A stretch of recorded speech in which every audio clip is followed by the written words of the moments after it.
Good morning student. आज से हम व्यवसाय अध्ययन में नया चैप्टर स्टार्ट करने जा रहे हैं। व्यवसाय के नवोदित रूप। व्यवसाय के नवोदित रूप में सबसे पहले ई व्यवसाय। ई व्यवसाय किसे कहते हैं? क्वेश्चंस आप नोट कर लें। ई व्यवसाय किसे कहते हैं आज जो मैं पढ़ाने जा रही हूँ।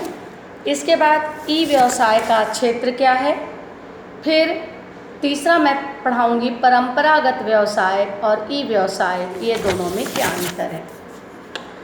तो सबसे पहले बच्चों, ई व्यवसाय होता क्या है। ई व्यवसाय अर्थात व्यावसायिक गतिविधियों को जब हम इंटरनेट या अन्य कंप्यूटर नेटवर्क की सहायता से संचालित करते हैं तो इसे ही हम कहेंगे ई व्यवसाय या फिर इलेक्ट्रॉनिक व्यवसाय। आज वर्तमान में जब दिनों दिन टेक्नोलॉजी बढ़ती जा रही है, प्रतिस्पर्धा बढ़ रही है, गुणवत्ता में वृद्धि हो रही है, तो ऐसी स्थिति में आज जो है ग्राहक बहुत ही सजग हैं, पढ़े लिखे हैं। तो ऐसी स्थिति में उत्तम ग्राहक सेवा के लिए जो है इंटरनेट का प्रयोग किया जा रहा है। फिर से मैं एक बार बताऊं, व्यावसायिक गतिविधियों को जब इंटरनेट या अन्य कंप्यूटर नेटवर्क की सहायता से संचालित करते हैं तो इसे ही हम कहेंगे ई व्यवसाय। ई व्यवसाय में क्रेता और विक्रेता को भौतिक रूप से उपस्थित होने की ज़रूरत नहीं है। क्रेता विक्रेता इलेक्ट्रॉनिक प्रणाली से टेली कम्युनिकेशन नेटवर्क के जरिए परस्पर व्यवसाय स्थापित कर लेते हैं। जैसे कि आजकल आप लोग सब इससे अवगत हो कि सब लोग ऑनलाइन शॉपिंग करते हैं। तो ये जो ऑनलाइन शॉपिंग होती है इसमें आप लोग सब नेट के माध्यम से काम करते हो, तो यही है ई व्यवसाय। ई व्यवसाय का क्षेत्र क्या है? ई व्यवसाय के क्षेत्र को 4 प्रकार से वर्गीकृत किया गया है। पहला है व्यवसाय से व्यवसाय, यानी B2B, business to business. B2B जब व्यवहार में 2 या 2 से अधिक संगठनों के बीच क्रय और विक्रय होता है तो उसे हम कहेंगे B2B।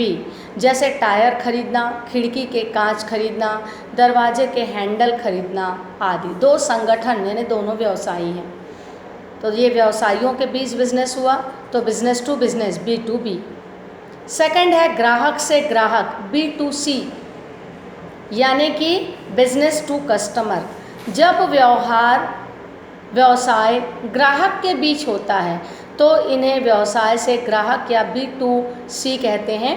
ऐसे व्यवहार की दशा में व्यवसाय 24 घंटे ग्राहकों के संपर्क में रहता है। जैसे कि ATM में भी ग्राहक 24 घंटे कभी भी रुपए निकाल सकता है।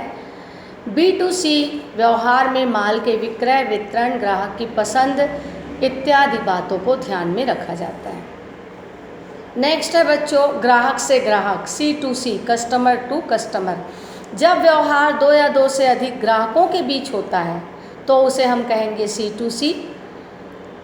जैसे कि उपयोग की गई पुस्तक, घरेलू उपकरण, कपड़े, कंप्यूटर्स आदि का विक्रय रोकड़ के बदले या वस्तु के बदले। इसका उपयुक्त उदाहरण है आपका ऑनलाइन नीलामी शॉपिंग वेबसाइट, जिससे कि उपभोक्ता अपने माल या सेवा की बिक्री दूसरे उपभोक्ता को आसानी से कर सकता है। नेक्स्ट है B2G। B2G मतलब बिजनेस टू गवर्नमेंट। B2G जब व्यवहार सरकारी एजेंसियों के बीच होता है तो इसे कहते हैं B2G व्यवहार। उदाहरण के लिए एक विदेशी विनिमय निकासियाँ विभिन्न करों के भुगतान, चाहे वो इनकम टैक्स, उत्पादन शुल्क या कस्टम शुल्क आदि का भुगतान इलेक्ट्रॉनिक माध्यम से करती है तो उसे हम कहेंगे B2G। तो ये हमने देखा ई व्यवसाय के क्षेत्र। इसके बाद हम देखेंगे कि परंपरागत व्यवसाय और ई व्यवसाय में क्या अंतर है। तो पहला है निर्माण। परंपरागत व्यवसाय किसको बोलेंगे? जो प्राचीन तरीके से, पुराने तरीके से व्यवसाय होता आ रहा है तो इसका निर्माण कठिन होता है, जबकि ई व्यवसाय का निर्माण आसान होता है। ये अंतर का आधार। दूसरा भौतिक उपस्थिति। जो परंपरागत व्यवसाय होता है उसमें क्रेता और विक्रेता दोनों पक्षकारों की उपस्थिति अनिवार्य है, जबकि ई व्यवसाय में भौतिक उपस्थिति अनिवार्य नहीं है। परंपरागत व्यवसाय, अगला अंतर का आधार व्यवसाय का स्थल। परंपरागत व्यवसाय के लिए उपयुक्त स्थान की जरूरत पड़ती है, जबकि ई व्यवसाय में उपयुक्त स्थान की आवश्यकता नहीं होती। नेक्स्ट है स्थापना की लागत। परंपरागत व्यवसाय में स्थापना लागत अधिक होती है, जबकि ई व्यवसाय में संचालन लागत कम होती है। ग्राहकों से संपर्क। परंपरागत व्यवसाय में ग्राहकों से संपर्क अप्रत्यक्ष होता है, अर्थात मध्यस्थों के जरिए होता है, जबकि ई व्यवसाय में ग्राहकों का संपर्क प्रत्यक्ष होता है। और भी बहुत सारी चीज़ें हैं, जैसे प्रत्युत्तर यानी तुरंत उत्तर।